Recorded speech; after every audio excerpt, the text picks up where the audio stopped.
ते न मे रोचते।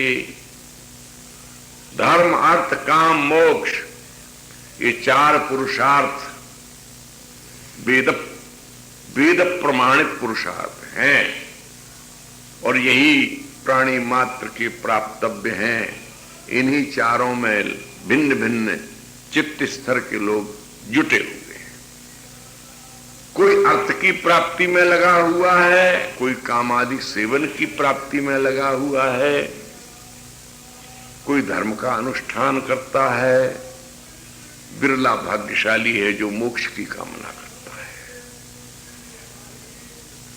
परंतु वृंदावन का सुख, अरे वृंदावन के सुख की बात थोड़ी देर के लिए छोड़ो, अन्य सुख की बात करो तो भगवान के श्री चरणारविंद की भक्ति का जो सुख है वो भी मोक्ष को तिरस्कृत करता है। सगुणोपासक मोक्ष नहीं तिनका राम भक्ति बरते। जो गोविंद के रूप लावण्य का अनुरागी हो गया उसके सामने मोक्ष की कोई गणना नहीं रहेगी। वो यही कहता है, जेहि जौनि जन्मो कर्मवश तहाँ राम पद अनुरागऊं, जन्म कोटि लग रगरे हमारी। भक्त जो है भगवान का प्रेमी वो मोक्ष नहीं चाहता है, क्योंकि मोक्ष के सुख से बड़ा है कैंकर्य का सुख। इसको हनुमान जानते हैं, इसको भरत जानते हैं, इसको वे परम भागवत गण जानते हैं, भगवान के दिव्य धाम के पार्षद जानते हैं। ये जय से पूछो, ये विजय से पूछो, ये सुनंद से पूछो, ये विश्वक्सेन बतावेंगे, लक्ष्मण बतावेंगे, भरत बतावेंगे, शत्रुघ्न बतावेंगे, हनुमान बतावेंगे। गोविंद के उन सखाओं से पूछो क्या सुख है इस भक्ति में, इसको उद्धव बताएंगे। माया को जीत लेना कोई बड़ी बात नहीं, आपके श्री चरणों से अनुराग होना चाहिए। भक्ति का सुख महान सुख है। धर्माद्यर्थ चतुष्टयम विजयताम किम तद्वृथा वार्तया। वृंदावन के रसदेश में जहां किशोरी की श्री चरणारविंद की चिंतन की बात है, वहां पर धर्म अर्थ काम मोक्ष की वार्ता समय को व्यर्थ करना है। क्योंकि किशोरी के श्री चरणारविंद का जो श्रीमत पराग है वो सर्वार्थ सार रसवर्षी है। जब वे कृपा से आर्द्र दृष्टि से करुण होकर के किसी को वस्तु का दान करती हैं तो अपनी चरण धूलि का दान करती हैं, क्योंकि इसी में सब कुछ आगे जाकर के जो ब्रजबालाओं का प्राप्तव्य तत्व है उसका 34 श्लोक में निरूपण किया है। किशोरी के इस चरण रज का, श्रीमत पराग का जिन्होंने सेवन किया उन्होंने अपना सब अभिलेषित पा लिया और प्रियतम को पा लिया, और प्रियतम की जो अंतर अभिलाषा है उसको भी उन्होंने पा लिया। आधाय मूर्धनि यदा पुरुदार गोप्यः काम्यम पदम प्रिय गुणैरपि पिच्छ मौले भावोत्सवेन भजताम रस काम धेनु तम राधिका चरण रेणु महम स्मरामि। यहां पर जिसको श्रीमत पराग परमाद्भुत वैभव आया कहा, जिनके श्री चरण कमलों के पराग का अद्भुत वह जो वाणी का विषय हो, जो हमारे मन के चिंतन में ना आ सके, प्रत्यक्ष दर्शन के स्पर्श के जहां हम अधिकार से बहुत दूर पड़े हुए हैं, सब प्रकार से अवांग मनुष्य गोचर जो वस्तु है वही अद्भुत है। स्वामिनी के श्रीमत पराग का वैभव, अरे आगे और देखो, जहां प्रियतम स्वामिनी के प्रेम वियोग में विवल होकर के विमूर्छित है, वहां पर हृदयर्पितम मधुपति स्मृतात्मुग्रम निर्वापियत परम शीतलम आश्रयामि। हम किशोरी की उन चरणों का आश्रय लेते हैं जब प्रियतम उनके प्रेम वियोग से विह्वल होकर के अपने स्वरूप आपे को मानो खो बैठते हैं, तब अपने श्री चरणों का उनके हृदय देश में अर्पण करके स्वामी उनको रसदान करते हैं। बड़ी गूढ़तम बात है। ऐसा जो श्रीमद पराग परमाद्भुत वैभवशाली है, उसके सामने धर्म क्या है, उसके सामने अर्थ क्या है, उसके सामने काम क्या है और मोक्ष भी क्या है। उस चरण रेणु को, उस श्रीमद पराग को प्राप्त करने के लिए जो कुछ भी त्याग करना पड़े सो कर देना चाहिए। श्रीमद प्रबोधानंद पाद ने एक बड़ी वेद मर्यादा से अतीत बात कह डाली। वो कहते हैं कुरु सकलम धर्मम मुंच सर्वम च धर्मम गुरुम त्यज वृंदारण्य वो अबासानुरोधा सतव परम धर्म साच भक्तिर गुरुणाम सकल कलुषराशिर यदि वासांतराया। श्री वृंदावन रज किशोरी की ये चरण रेणु संजीवनी, प्राणी मात्र के लिए जीवन दान करने वाली इस रेणु को प्राप्त करने के लिए यदि तुझे सारे अधर्म करके ये वस्तु मिलती है तो सारे अधर्मों को कर डाल। कुरु सकलम अधर्मम, कितनी स्पष्ट आज्ञा। सारे अधर्मों को कर, यदि उन अधर्मों से तुझे वृंदावन रेणु मिलती है तो प्राप्त कर ले। हत्यादिक करके भी, चोरी करके भी और भी अनर्थ करके भी यदि ये मिलती है तो लो। और ऐसे ही मिलते जुलते एक वाक्य में श्री हरिराम व्यास ने कहा, कन्या हाट सिंगार के कर वृंदावन वास। परंतु ये महापुरुषों की लोक वेदातीत बातें हैं, ये अनुकरणीय अस्मदादि अधम प्राणियों के लिए नहीं है। इससे वस्तु का जो परत्व है वो निर्देशित किया जा रहा है। उसकी गरिमा को समझ करके हमें उसके प्रति आस्थावान बनना चाहिए। उसे प्राप्त करने के लिए हमारे अंतर मन में लालसा होनी चाहिए। इस बात में प्रयोजन है, न कि कन्या को हाट सिंगारने में।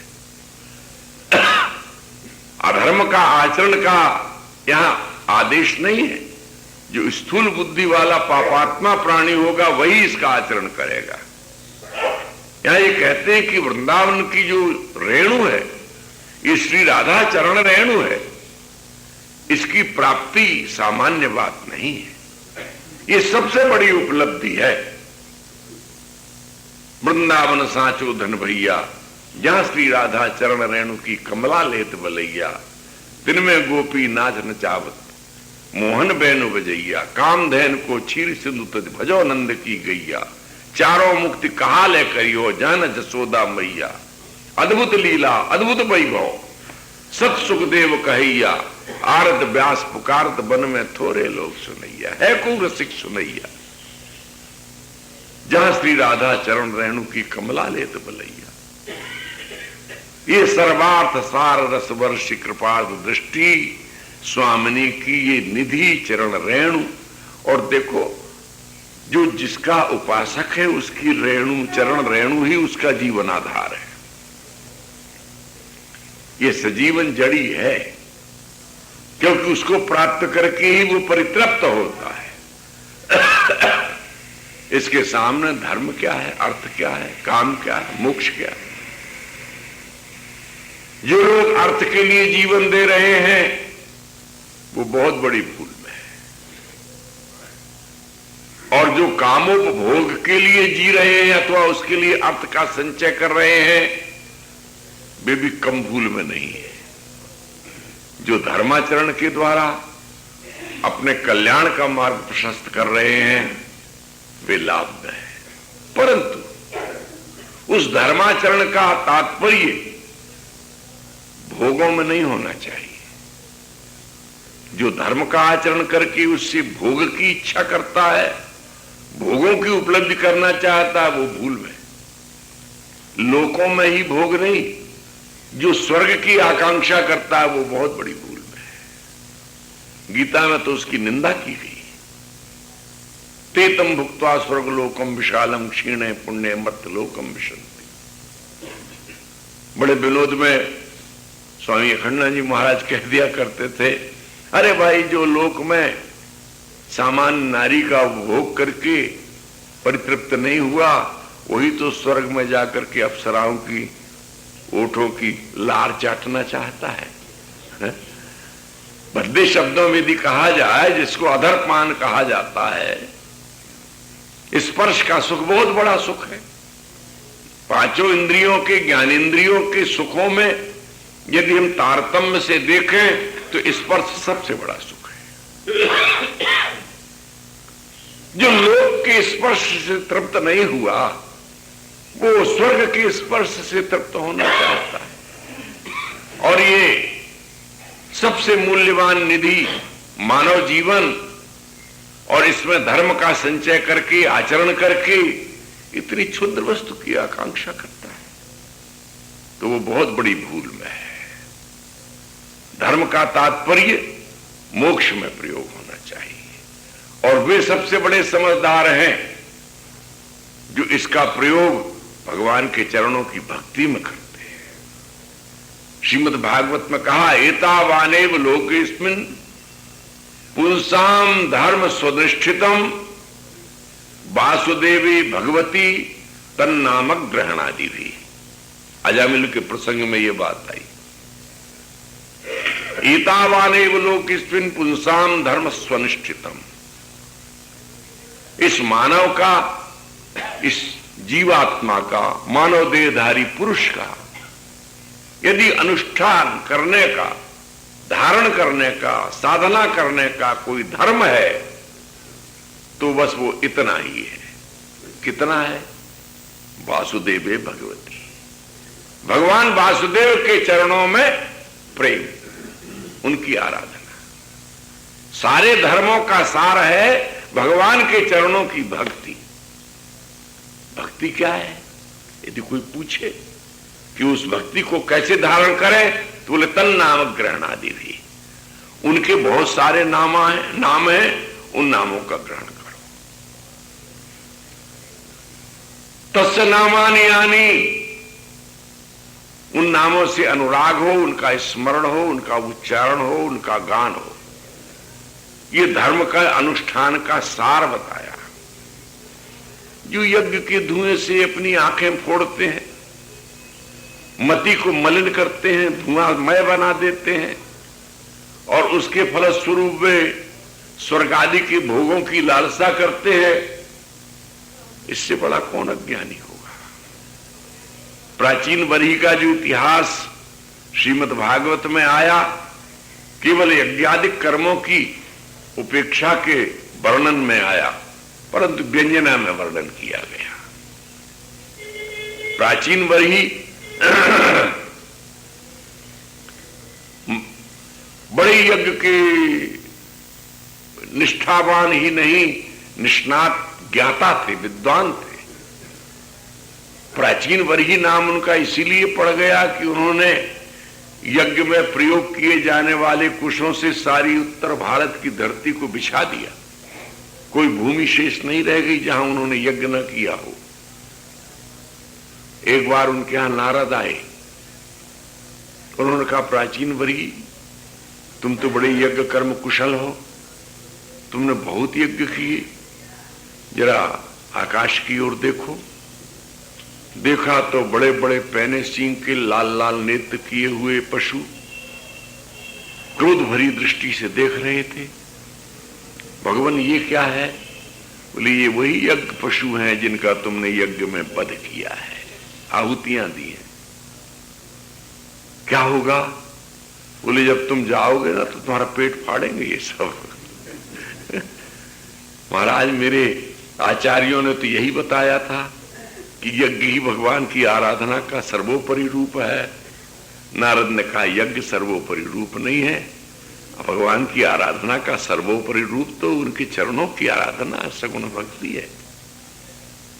तुम उसी पशु की भांति हो जिसकी बलि दी जाने वाली है और उसे हरे हरे तृण चराए जाते हैं, पीले चावल उसके सामने चरने को, चबाने को दिए जाते हैं, और वो अज्ञानी पशु नहीं जानता कि मेरे सिर पर खाड़ा बजने वाला है, और बड़ी प्रसन्नता से वो दूर्वा के तिनकों को खाता है। इसी प्रकार से तुम यज्ञ पशु की तरह अज्ञानी हो, भगवान की श्री चरणारविंद की भक्ति के बिना तुम्हारा कल्याण नहीं हो सकता। तब उपरत होकर के प्राचीन वरी ने पुत्र आदि को राज्य दिया और वो भजन करने के लिए चले गए। तो सारे धर्मों के अनुष्ठान का तात्पर्य भगवान के चरणों में है, उनकी भक्ति में है। वासुदेवी भगवती, हम भक्ति तो जानते नहीं है, कोई प्रश्न करे कि हम क्या करें, बोले सबसे सरल है उनके नाम का ग्रहण करना। प्रमाण में अजामिल है, इसने जीवन में न जाने कितने पाप किए। धर्म नाम की कोई वस्तु, सदाचार नाम की कोई वस्तु उसके जीवन में नहीं रह गई थी। यद्यपि जन्मा था अच्छे कुल में और वेद विद्या का निष्णात विद्वान था, एक दिन वो समिधा यज्ञ की प्रयोग की जाने वाली लकड़ी लिए हुए लौट रहा था अपने नगर कन्नौज को, कान्यकुब्ज जिसका संस्कृत में नाम है। मार्ग में उसने एक शूद्र को किसी वेश्या के साथ वन में विगलित वसन देख लिया, विहार करते देखा, बस वहीं उसकी मति भ्रष्ट हो गई। एक क्षण का कुसंग जीवन को किस नाश की जगह स्थल पर ले जाता है, इसका ज्वलंत प्रमाण है अजामिल। इसीलिए नारद ने भक्ति सूत्रों में कहा, दुस्संग सर्वथैव त्याज्य। दुस्संग का प्रभाव प्रविशति तरंगवत पश्चात समुद्रायते। मानव के हृदय में दुस्संग एक हल्की लहर की भांति घुसता है और पीछे समुद्र महासमुद्र बन जाता है। अजामिल का जीवन पतन के गर्त में पहुंच गया। हमारे भक्तमालकार ने लिखा है, जब बुढ़ापा आ गया, गर्भवती थी उसकी वेश्या, एक दिन उस नगर में कुछ साधु आ गए। साधुओं का उपहास करने वाले लोग भी होते हैं, आदर करने वाले भी होते हैं। साधुओं ने पूछा, भाई यहां कोई भगत रहता है? तो उन्होंने अजामिल का घर दिखा दिया, जाओ वो बहुत अच्छा भगत है। पर वस्तुतः अजामिल भगत तो कुछ था ही नहीं। गया था वो किसी पशु का वध करके मांस वांस लाएंगे, शाम को खाएंगे पिएंगे। पत्नी उसकी वेश्या थी घर पर। अपने घर में साधुओं को आते देख करके वो हर्ष से भर गई। मनुष्य को आखिर विषयों का सेवन करते करते उससे घृणा उपेक्षा तो होती है। साधुओं को प्रणाम किया, अहो भाग्य महाराज विराजिए, बनिया की दुकान से आटा सीधा ले आइए, हम पैसा दे देंगे, हम गृहस्थी है, हमारा घर पवित्र नहीं होता महाराज, बाल बच्चे जूठा कूठा कर देते हैं। साधु ले आए, रसोई बनाई। शाम को आया अजामिल, एक हरण मारे हुए लादे लाया था। पत्नी ने आगे बढ़ के कहा, इसको तो फेंक दो, आज घर में साधु आए। साधु? साधु क्या? बोले देखो, पर प्रिया ने किया था ना, इसलिए उसको स्वीकार करना पड़ा। देखा एक दृष्टि में साधुओं की ओर उपेक्षा से चला गया अपने भवन में। समझ गए साधु ये बड़ा अभक्त पुरुष है जिसके यहां हम आ गए, पर अब रात्रि है, आ गए हैं, अब सवेरे देखा जाएगा। सवेरे चल रहे। पत्नी ने कहा कि अब संत आए, ठहरे, आज बड़े भाग्य की बात है, चलो 2 कदम पहुंचा दें। अभ्यर्थना में पहुंचाने को गए, प्रणाम कर लो। प्रणाम करने की आस्था तो उसके मन में थी नहीं, पर पत्नी कह रही है, प्रिया कह रही है, इसलिए करना पड़ा। आशीर्वाद दिया उन्होंने, भगत जी तुम्हारी पत्नी गर्भवती है, इसके बालक होगा, पुत्र होगा, उसका नाम नारायण रख देना। बड़ी दूर की कोड़ी उठाई। सांकेत्यम परिहास्यम वा, कैसे भी कैसे हु हरि नाम ले खिलत हसत अजान, ऐसे हु को देते हैं उत्तम गति भगवान। और जो जन आची प्रीति सो हरिहरि कहत लड़ाए, तिनको ध्रुव का देंगे ये जानी नहीं जाए। समय आया, पुत्र रत्न हुआ, 5 वर्ष का हो गया, मरने के दिन अजामिल के आ गए। यम के दूतों ने जब अपने पाश में बांधा तो पुत्र को बाहर नारायण कह के पुकारा। सारा ज्ञान ध्यान चौपट हो गया था। नारायण नाम ब्याज से पुकारा तो भगवान के पार्षद आ गए। यमदूतों से कहा, तुम कौन सी बांध रहे हो? बोले, पाप कर्मा है। तुम कौन हो 4 हाथ वाले? बोले, हम भगवान विष्णु के दूत हैं। यहां तुम्हारे आने का प्रयोजन? बोले, इसने हमारे स्वामी का नाम लिया है, ये सब पापों से मुक्त हो गया। बोले, नहीं, इसका निर्णय हमारे स्वामी के पास होगा, धर्मराज के यहां होगा इसका निर्णय। इसने ब्राह्मण होकर के मदिरापान किया, वेश्यागमन किया, इसने वध किया, मांस भक्षण किया। कौन सा ऐसा पाप है मनसा वाचा कर्मणा जो इसने नहीं किया? अरे सारे पापों का निवारण हो जाता है भगवान नाम से। इसने धर्म का आचरण नहीं किया, धर्म का किया। अच्छा तुम बताओ, धर्मराज के दूत हो तुम, धर्म किसे कहते? बोले कि वेद प्रणीतो धर्म अधर्मस्तत्व विपर्य। वेद जिसे धर्म कहता है वही धर्म है, और जो वेद से विपरीत है वह सब अधर्म है। धर्म के संबंध में केवल वेद ही प्रमाण है। इसने वेद से प्रतिकूल आचरण किया है। भगवान विष्णु के दूतों ने कहा, सब वेद का तात्पर्य भगवान के नाम है, प्रणव तस्य वाचक। नारायण जो है सर्ववर्ण वेद तमाम नाय है, सब वेदों का तात्पर्य है नारायण नाम।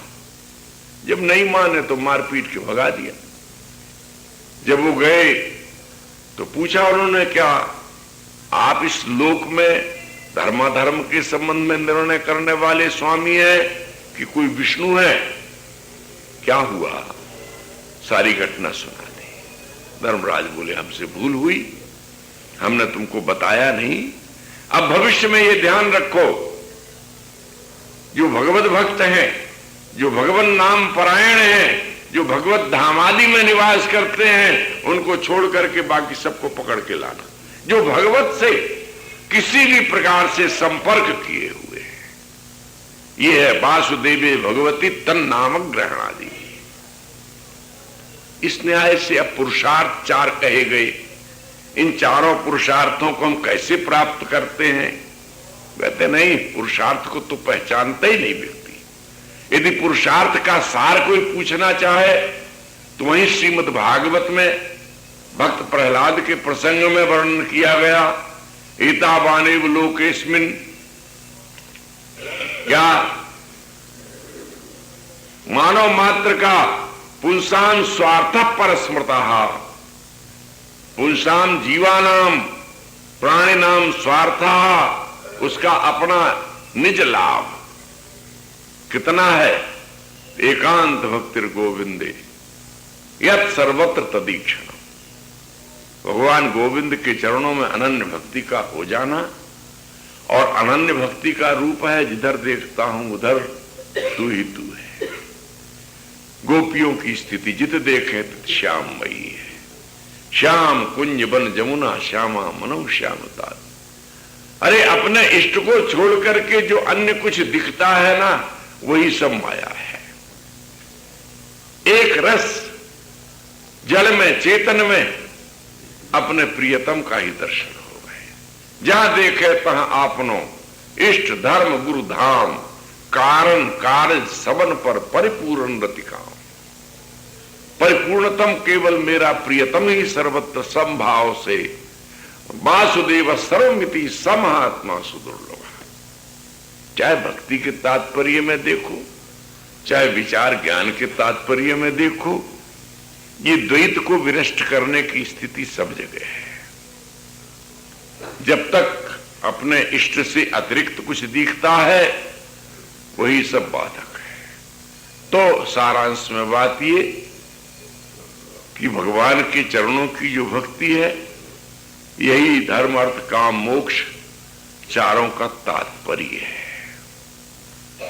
परंतु अब वृंदावन रस देश में जब उत्तरोत्तर क्रम से हम उठते हुए रसरूपा भक्ति के क्षेत्र में आते हैं, तो वहां पर आचार्य चरण कहते हैं धर्माद्यर्थ चतुष्टयम विजयताम। धर्म आदि चार वर्ग की श्रेष्ठता को हम अस्वीकार नहीं करते हैं।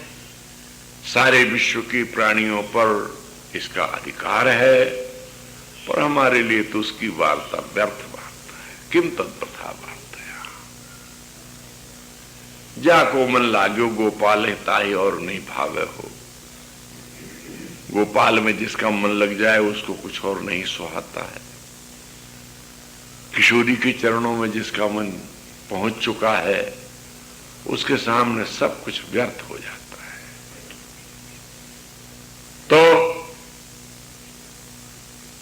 सही कांतेश्वर भक्ति योग पदवी त्वारोपिता मूर्धनि। अरे ये समस्त चार पुरुषार्थों का जो तात्पर्य है, भगवान के चरणों की भक्ति, गोविंद के चरणों की भक्ति प्रीति, बोले उसका हम अनादर तो कर नहीं सकते, हमारे सिरोधार्य है। किंतु हमारे हृदय को कोई टटोले तो यो वृंदावन सीमनि कश्चन घनाश्चर्य किशोरी मणि। यहां पर एक विशेषता बताई, वृंदावन की सीमा में, वृंदावन की सीमा के भीतर, बाहर हम सत्तात्मक ऐश्वर्यमय रूप की आराधना नहीं करते। यहां सगुण साकार विग्रह, नित्य विग्रह लिए हुए अपने श्री चरणों की नूपुरों को खड़खड़ायमान करती हुई जो विचरण करती रहती हैं मंजिल चरणों से, वो स्वामिनी, वो किशोरी, वृंदावन सीमनी। कुछ उनका परिचय बोले नहीं कह सकते। हमारे पास वाणी नहीं है, हमारे पास शक्ति नहीं है। कश्चन, अनिर्वचनीय। ये कोई कह देने में, जो नाम न लेकर के सर्वनाम में संकेत करने में जो उसकी एक गरिमा, एक महिमा, एक स्वरूप स्थिति की कल्पना होती है, वो विलक्षण है। बात जैसे घूंघट में कोई सुंदरी होवे तो सौंदर्य की आपकी जितनी उड़ान है, जितनी कल्पना है, करते रहिए। घूंघट हट गया तो कुछ नहीं है, अवगुंठन में ही सौंदर्य है। महानुभाव ने ऐसी बहुत वर्णन की। एक जगह श्री कृष्ण का बड़ा सुंदर वर्णन आया और उसमें काव्य का अनुप्रास भी बड़ा अच्छा है। तटी प्रस्फुटी नीप बाटी कुटीरे बधूटी नटी दृक्पुटी पीयमानम समालिप्त पाटीर वक्षस्तटीकम हरिद्रावराजत पटी कम नमामि। मैं उसकी वंदना करता हूं जो यमुना के तट पर तटी प्रस्फुटी नीप बाटी कुटीरे, नीप कदम की वाटिका में, उसकी कुटी में, बधूटी नटी दृक्पुटी प्रियमानम, प्रियतमा जिसकी मुखारविंद के रस का आस्वादन कर रही है। अनसन पर भुज दिए विलोकत इंदु वदन विव्योर। केसर कर्पूर आदि परिमल द्रव्यों से परिपूरित है, लिप्त है, संलिप्त है।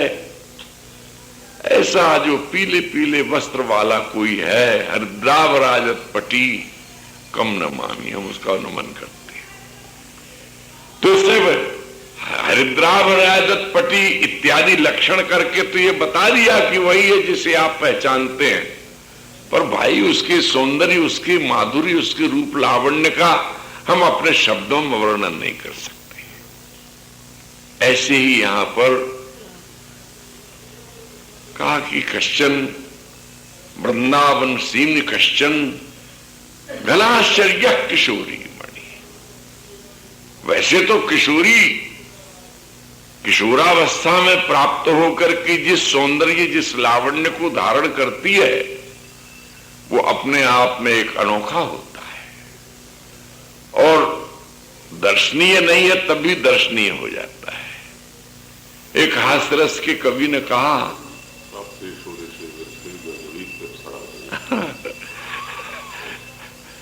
सोलह वर्ष की अवस्था को प्राप्त करके गर्द भी अप्सरा बन जाती है।